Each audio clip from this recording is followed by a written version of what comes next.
Erich von Manstein became known as one of Germany's most brilliant strategists, a commander whose plans often shaped the course of World War II. Born into a military family, he rose through the ranks during the interwar years, earning a reputation for sharp intellect and a talent for operational planning rather than dramatic speeches or flamboyant gestures. His breakthrough moment came in 1940, when he proposed the bold plan that sent German armored divisions through the Ardennes Forest, a region the Allies had dismissed as impassable. This maneuver bypassed the heavily fortified Maginot Line, encircled Allied forces in Belgium, and led to the rapid collapse of France. The success made Manstein one of the most respected officers in Hitler's army, although his calm, methodical demeanor contrasted with the dictator's impulsive nature. Transferred to the Eastern Front, Manstein was entrusted with leading major operations against the Soviet Union. In 1942, he orchestrated the conquest of Sevastopol, one of the most heavily defended fortresses of the war, earning him the title of Field Marshal.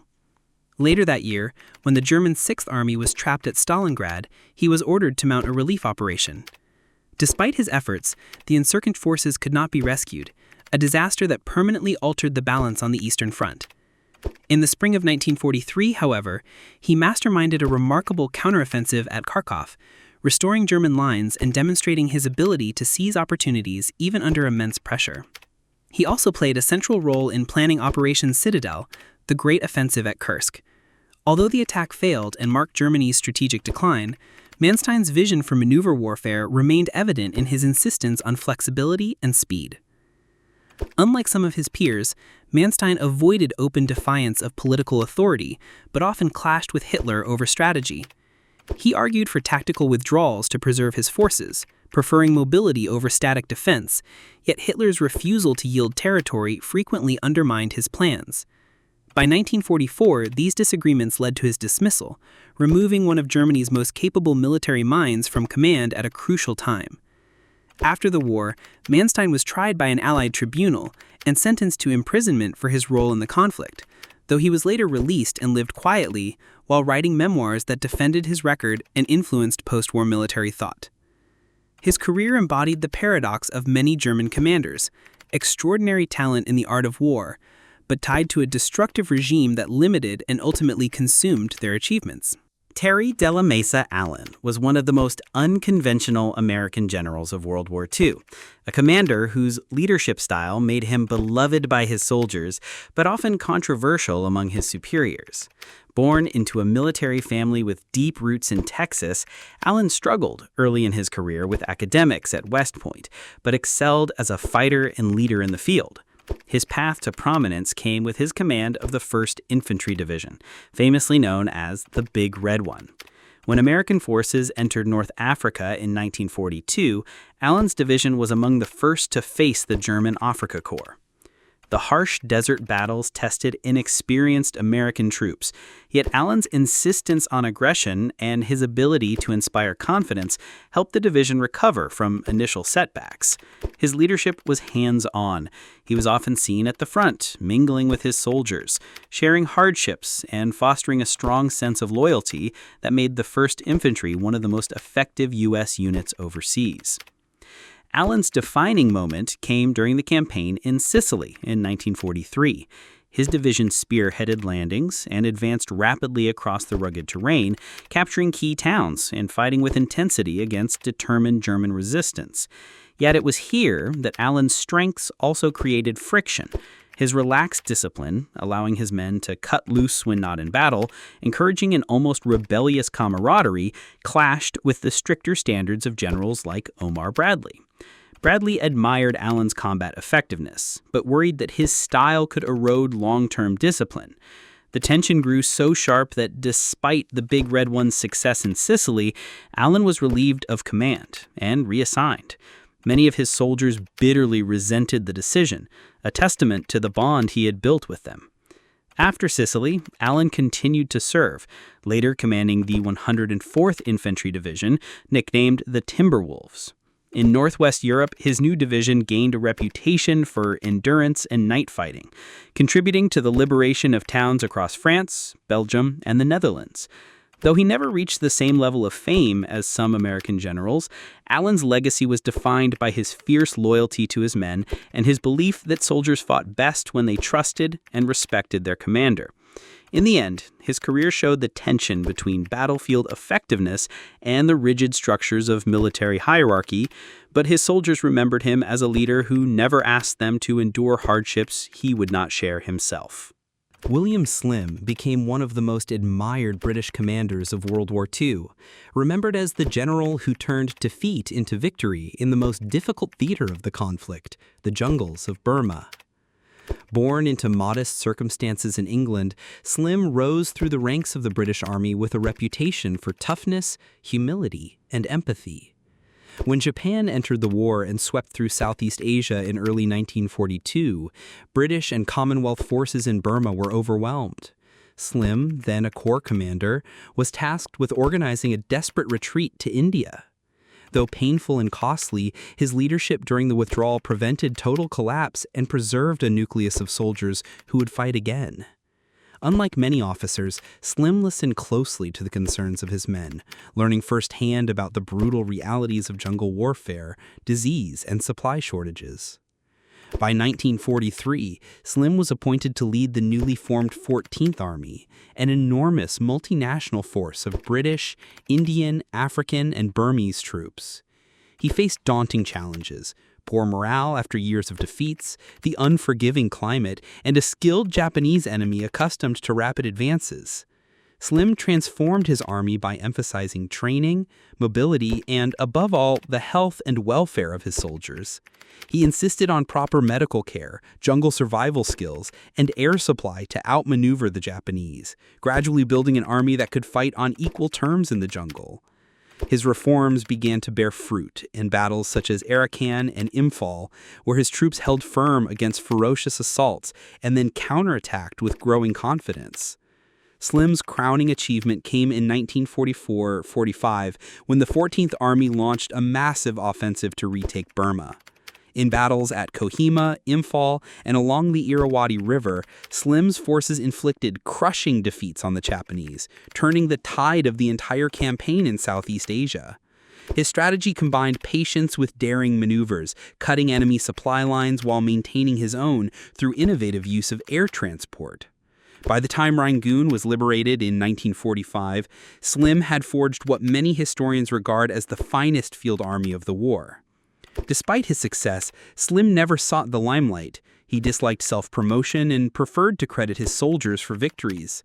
After the war, his reputation only grew, and he later became Chief of the Imperial General Staff, Britain's top military position. To his troops, however, he remained Uncle Bill, the commander who cared for them and led them to redemption in a theater often overshadowed by Europe and the Pacific. Slim's legacy stands as proof that leadership rooted in empathy, discipline, and clear vision could turn adversity into triumph. Chester W. Nimitz emerged as the central figure of America's naval war in the Pacific, a commander whose calm authority and strategic foresight steered the U.S. Navy through its most dangerous moments. Born in Texas and trained as a submariner, Nimitz had a background that emphasized patience, precision, and technical mastery, qualities that would serve him well when he was suddenly thrust into supreme command after the attack on Pearl Harbor in December 1941. With much of the Pacific Fleet's battleships damaged or destroyed, the United States faced a seemingly unstoppable Japanese advance. Nimitz recognized immediately that the future of the war would rest not on battleships but on aircraft carriers, a judgment that shaped his entire approach to the conflict. In the spring of 1942, Nimitz took a calculated gamble at the Battle of Midway. Relying on codebreakers who had revealed Japan's plans, he deployed his limited carriers in a bold ambush north of Hawaii. The result was a stunning victory. 4 Japanese carriers were sunk, drastically weakening Tokyo's offensive power and shifting the momentum of the Pacific War. Nimitz followed this by directing a relentless campaign of island hopping, seizing strategic positions across the ocean while bypassing heavily fortified strongholds. His ability to coordinate vast forces over immense distances showcased his organizational brilliance. Unlike some more aggressive commanders, Nimitz combined caution with decisiveness, always seeking to balance risk against long-term goals. As the war dragged on, Nimitz oversaw epic battles at the Coral Sea, Guadalcanal, and Leyte Gulf, each one testing the endurance of sailors and aviators under his command. He worked closely with General Douglas MacArthur, whose army advanced through the Southwest Pacific while Nimitz's fleet pushed across the Central Pacific. This dual thrust eventually converged on Japan itself. By 1945, Nimitz had become a household name, synonymous with steady leadership and the growing confidence of the American Navy. He was present aboard the USS Missouri in September 1945 to sign the Japanese surrender, a symbol of the victory his strategies had helped secure. Despite his fame, Nimitz remained modest, preferring to highlight the courage of the men who served under him rather than his own achievements. After the war, he became Chief of Naval Operations, guiding the transition to a peacetime navy in the new atomic age. His legacy endures as that of a leader who, without bombast or theatrics, quietly steered the United States from its darkest hour in the Pacific to decisive triumph, proving that calm judgment and strategic clarity could defeat even the most daunting adversary. William Bull Halsey became one of the most aggressive and colorful American admirals of World War II, a commander whose bold style contrasted with the calm steadiness of Chester Nimitz, but who nonetheless played a decisive role in the Pacific War. Born into a naval family and a graduate of the U.S. Naval Academy, Halsey was a career officer known for his energetic personality and fierce commitment to offensive action. After the attack on Pearl Harbor, his reputation rose quickly as he led carrier task forces in daring raids against Japanese positions in the early months of 1942, striking at places like the Marshall and Gilbert Islands to boost American morale when victories were scarce. His belief was simple. The best defense was relentless attack, and this philosophy became his trademark throughout the conflict. Halsey's leadership was tested most dramatically during the Solomon Islands campaign, particularly at Guadalcanal. In October 1942, he replaced the cautious Admiral Gormley and immediately revitalized the Allied effort. His aggressive tactics and refusal to concede ground gave soldiers and sailors alike renewed confidence.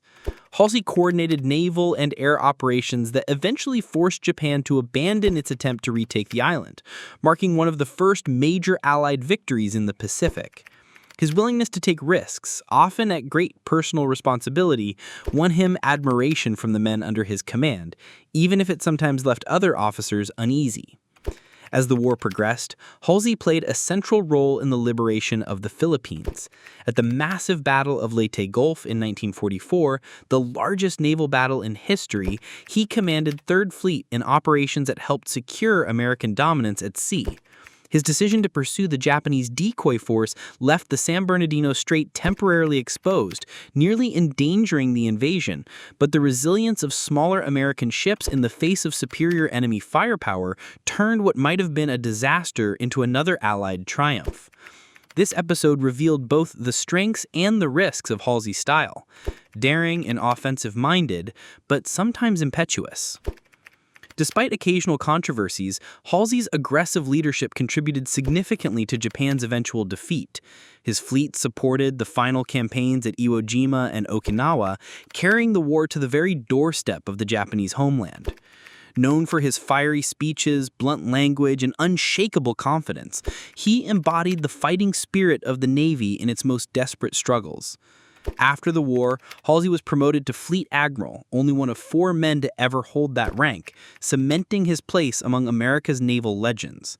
For those who served under him, Bull Halsey was the commander who demanded everything from his men, but gave back unshakable belief that victory was certain if they kept pressing forward. Curtis LeMay became one of the most controversial yet undeniably effective American air commanders of World War II, a general whose belief in overwhelming firepower shaped the air war against both Germany and Japan. Born in Ohio, LeMay developed a reputation early in his career for relentless discipline and technical mastery of aviation. When the United States entered the war, he quickly rose through the Army Air Forces, first leading bomber groups in Europe. There, he introduced innovative formations for daylight bombing, tightening the defensive boxes of B-17 bombers so their guns could cover one another.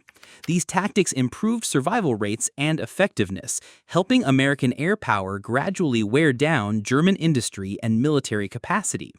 His insistence on precision and strict planning earned him respect, but also a reputation as demanding and uncompromising. In 1944, LeMay was transferred to the Pacific, where his responsibilities expanded dramatically. The challenge there was different. Japanese cities lay far from American bases, and high-altitude bombing produced disappointing results due to winds and poor accuracy.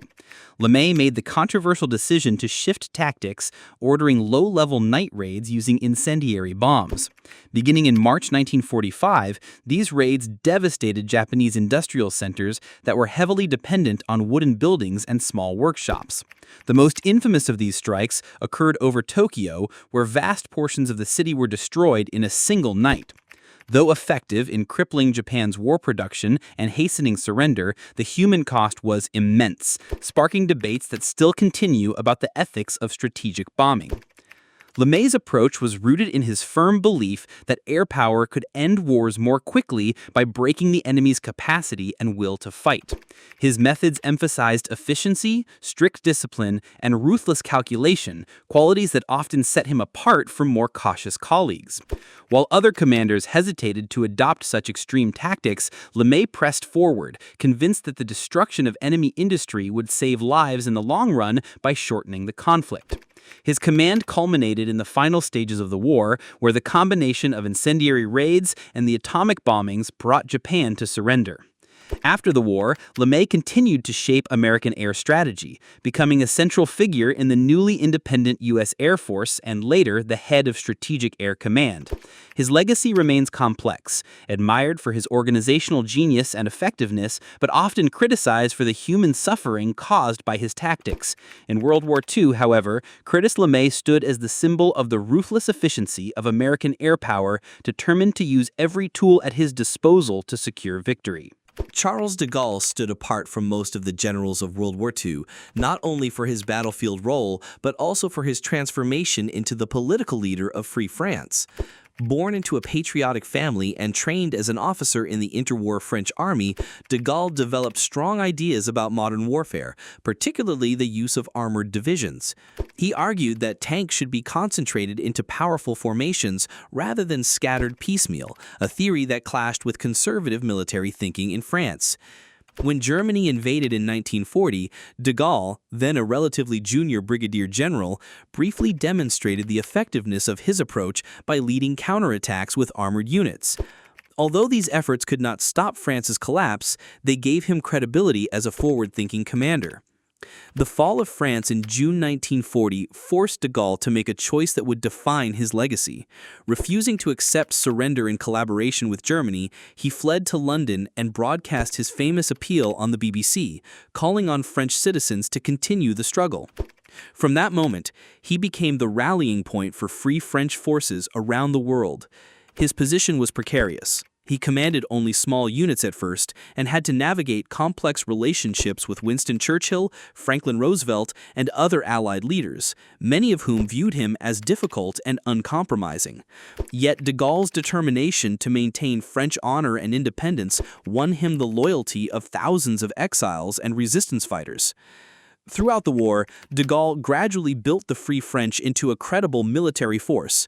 Units under his banner fought in North Africa, Italy, and eventually on the Western Front, where the 2nd Armored Division under General Leclerc played a key role in the liberation of Paris in August 1944. De Gaulle entered the city triumphantly, symbolizing the rebirth of French sovereignty.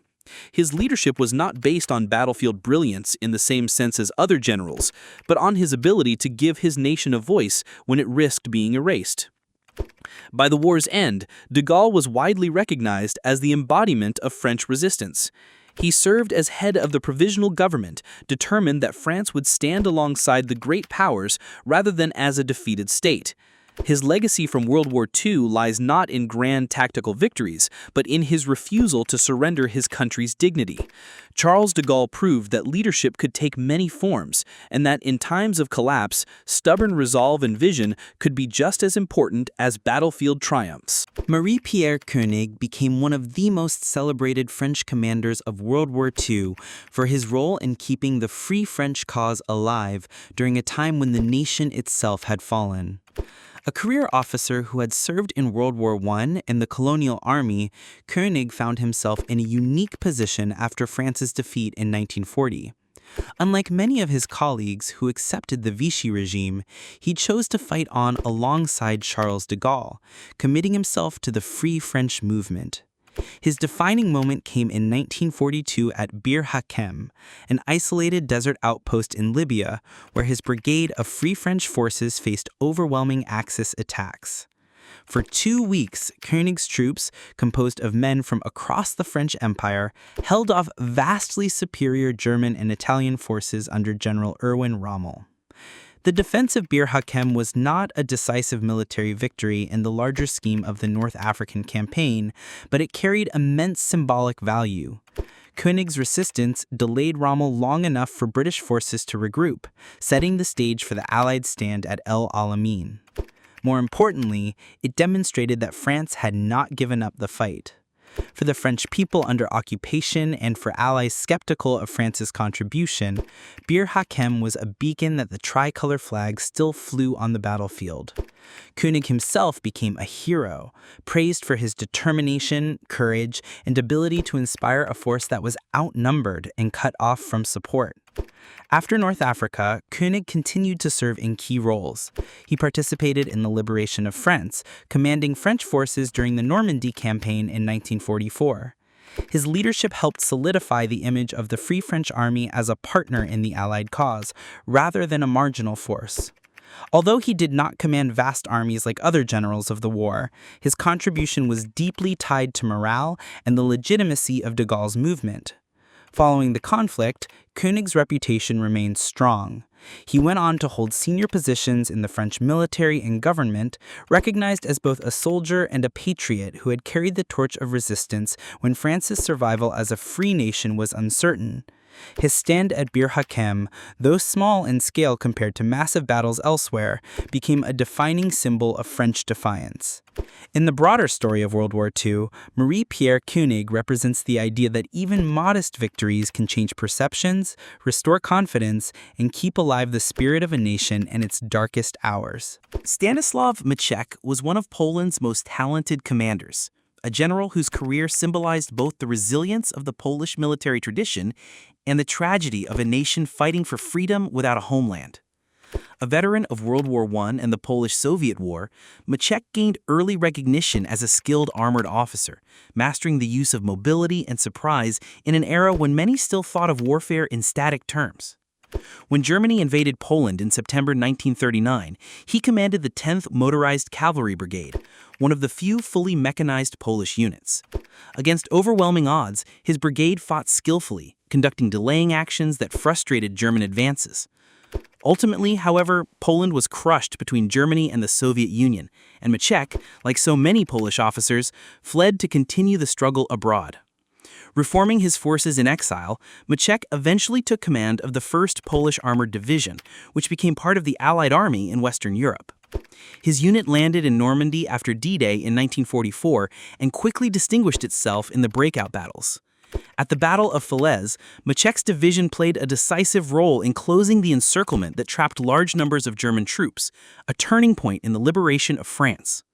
His soldiers gained a reputation for their skill, tenacity, and respect for civilians, a quality that made the division particularly appreciated by liberated populations. Maczek's men continued advancing through Belgium and the Netherlands, liberating cities such as Breda in October 1944. What set his command apart was his determination to spare civilian lives and infrastructure wherever possible, often employing tactical maneuvers to avoid unnecessary destruction. This humane approach earned him deep gratitude from the people of the Netherlands, where his division is still remembered with honor. By war's end, the 1st Polish Armored Division had helped secure Allied control of Northern Europe, standing as one of the finest contributions made by the Polish forces in exile. Yet Maczek's post-war life reflected the bitterness of Poland's fate. With his homeland falling under Soviet domination, he could not return. Despite his service, he was denied recognition and financial support by Britain, and he lived modestly, working in ordinary jobs to support his family. Only late in life did his contributions receive broader acknowledgement, with monuments and honors in both Poland and Western Europe. For many, Maczek embodied the courage and sacrifice of Poland's wartime generation.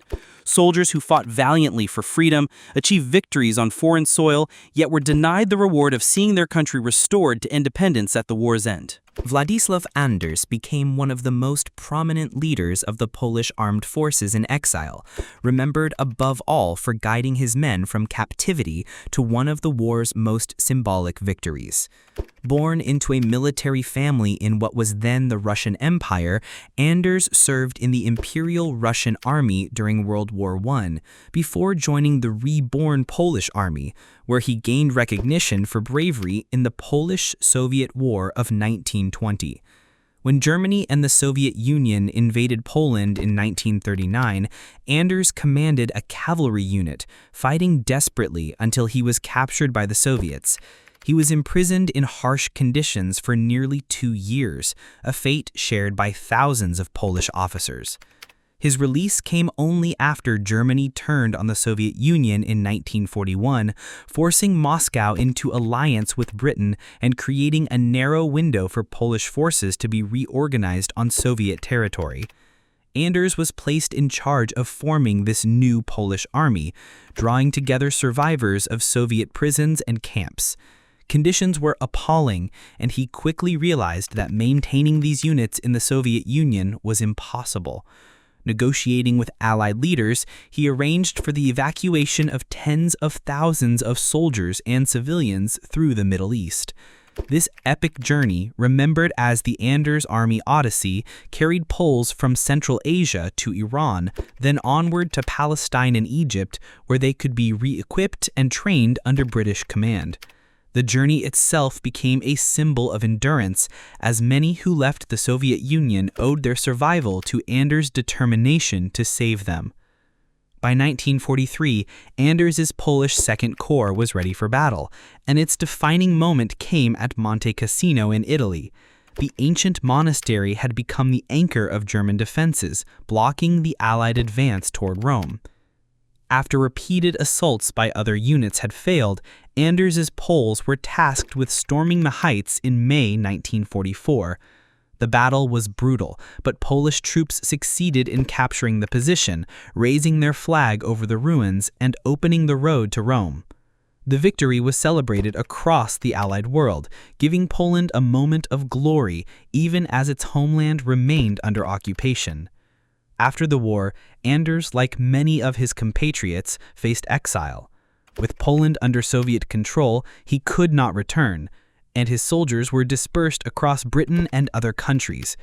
He devoted the rest of his life to advocating for Poland's independence, becoming a prominent figure in the exile community. Władysław Anders remains remembered as the general who not only led Poles to victory on foreign soil, but also ensured the survival of thousands who might otherwise have been lost, preserving both lives and the spirit of a nation that refused to disappear. Carl Gustav Fleischer became a national hero in Norway for leading one of the earliest Allied victories of World War II, proving that even small nations could resist the German onslaught. Born in 1883, he built his career as a professional officer in the Norwegian army, known for his dedication, modesty, and strict standards of discipline. When Germany invaded Norway in April 1940, the situation seemed hopeless. German forces seized key cities with lightning speed, and the poorly equipped Norwegian army struggled to resist. Yet in the far north, around the port of Narvik, Fleischer organized a determined defense. With support from British, French, and Polish troops, he led operations that pushed German mountain units back, eventually forcing them out of Narvik in May 1940. The recapture of Narvik was the first significant land victory by the Allies in the war, and for a brief moment, it seemed to show that Germany could be stopped. Fleischer's calm leadership and careful coordination won admiration from both his men and Allied commanders. However, the triumph was short-lived. When German advances in France forced Britain and France to withdraw their forces from Norway, the Norwegian campaign collapsed. Despite his success, Fleischer and his troops were compelled to retreat into exile. Norway would endure 5 years of occupation, and Fleischer himself became commander-in-chief of the Norwegian army in exile, stationed in Britain and later Canada. Though he continued to serve loyally, Fleischer was frustrated by the limited role available to his forces. Unlike the large armies of Britain or the United States, the Norwegian contribution was small, and he often felt sidelined by political leaders who emphasized diplomacy over military action. The weight of exile and the disappointment of seeing his homeland under foreign control weighed heavily on him. In 1942, while in Canada, Fleischer's life ended abruptly under tragic circumstances, a loss that shocked the Norwegian exile community. Despite his untimely end, his reputation endured. In post-war Norway, Fleischer was honored as a symbol of resistance and remembered as the commander who gave his country its proudest moment in a dark year. Streets and memorials bear his name, and his victory at Narvik remains a touchstone in Norwegian history, proof that courage, skill, and determination could achieve success even against a seemingly unstoppable enemy. In the long struggle of World War II, Carl Gustav Fleischer's stand in the snowy mountains of northern Norway showed the world that resistance was possible, and it gave hope to those fighting tyranny across Europe. Henri Winkelman was the Dutch general who bore the heavy responsibility of leading his country's defense during the German invasion of May 1940, a campaign that lasted only a few days but left a profound mark on the Netherlands. Born in 1876, Winkelman was a professional officer with long service in the Dutch army, known for his steady temperament and organizational skills. In 1939, as war loomed, he was recalled from retirement to take command of the Dutch forces. His task was daunting. The Netherlands had a small army, outdated equipment, and little experience in modern warfare. Winkelman nonetheless devised a defensive plan that relied on the country's system of water barriers and fortifications, aiming to hold off the Germans long enough for help from Britain and France to arrive. When Germany launched its invasion on 10 May 1940, Dutch forces resisted with determination. Winkelman's troops fought bitterly along the main defensive lines, and in places like the Grebbeberg Ridge, they held back German assaults for several days. His forces even managed localized successes, slowing the advance of elite units. However, the Germans combined their ground attack with airborne assaults that seized critical bridges and airfields, overwhelming the Dutch ability to respond. The most devastating blow came on 14 May when German bombers struck the city of Rotterdam, reducing its center to ruins and killing thousands. The destruction, coupled with the threat of similar attacks on other cities, placed Winkelman in an impossible position. Recognizing that further resistance would only bring greater suffering to civilians without altering the outcome, Winkelman made the painful decision to capitulate. On 15 May, he formally surrendered the Dutch army, though forces in Zeeland continued fighting alongside the French for several more days. Unlike some commanders who fled into exile, Winkelman chose to remain in the occupied Netherlands. The Germans later interned him, and he spent much of the war in captivity until being freed at its end.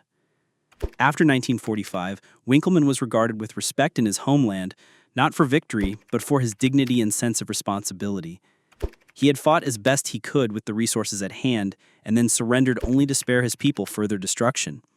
In Dutch memory, Henri Winkelman symbolizes the quiet courage of a small nation confronted by overwhelming force.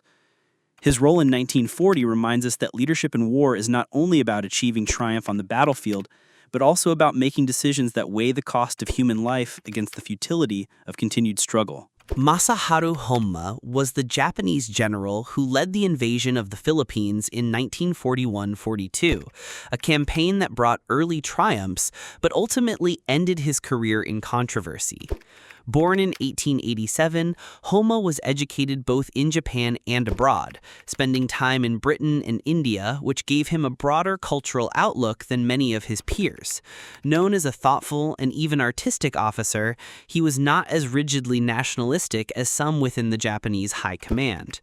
Nonetheless, when war broke out with the United States and its allies in December 1941, he was placed in charge of the 14th Army, tasked with conquering the Philippines, then an American territory.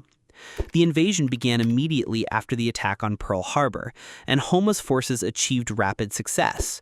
Japanese troops landed at multiple points across the islands, quickly overwhelming outnumbered American and Filipino defenders. Homma directed the campaign with efficiency, capturing Manila by early January 1942. However, resistance did not collapse as quickly as Tokyo expected. American and Filipino troops, under General Douglas MacArthur and later Jonathan Wainwright, withdrew to the Bataan Peninsula and the island fortress of Corregidor, forcing Homma into a protracted campaign. Japanese high command pressured him to finish the operation swiftly, criticizing what they saw as his caution. After months of fighting, Bataan fell in April 1942, followed by Corregidor in May, marking one of the worst defeats in American military history. What followed cast a long shadow over Homma's name. The forced transfer of tens of thousands of prisoners after the fall of Bataan, known later as the Bataan Death March, resulted in immense suffering and loss of life. Though Homma later claimed he neither ordered nor condoned the mistreatment, the event forever tied his reputation to one of the war's darkest episodes. After Corregidor's surrender, he was relieved of command and spent the rest of the war in relative obscurity, sidelined by the Japanese leadership who doubted his aggressiveness. Captured after Japan's defeat, Homma was tried by an American tribunal in the Philippines for failing to prevent atrocities committed by his troops. Found guilty, he was sentenced and his life ended in 1946. The trial remains controversial, with some arguing he was punished more for symbolic reasons than for direct responsibility. Yet his story reflects the complexities of command responsibility in modern war. Homma had shown himself as a cultured soldier with moments of restraint. Yet he could not escape accountability for the suffering caused during his campaign. His career illustrates how even commanders of talent and moderation could be drawn into the brutal consequences of Japan's expansion. Mitsuru Ushijima was the Japanese general who commanded the defense of Okinawa in 1945, the last and bloodiest battle of the Pacific War. Born in 1887, he was a career officer known for his discipline and loyalty, but also for his calm and deliberate manner. When assigned to lead the 32nd Army, Ushijima faced an impossible task: to defend Okinawa, Japan's southernmost home island, against the largest amphibious assault ever mounted by the United States. With more than 100,000 troops under his command, including conscripts and militia, he prepared elaborate defensive positions dug deep into caves and ridges, designed to delay the Americans and inflict maximum casualties. Unlike some Japanese commanders who favored reckless frontal assaults, Ushijima adopted a strategy of defense in depth. His forces withdrew into fortified positions in the southern part of the island, forcing the Americans to fight slowly and at great cost. The battle that began in April 1945 dragged on for nearly 3 months, marked by relentless artillery fire, naval bombardment, and brutal close combat in terrain that gave every advantage to the defenders.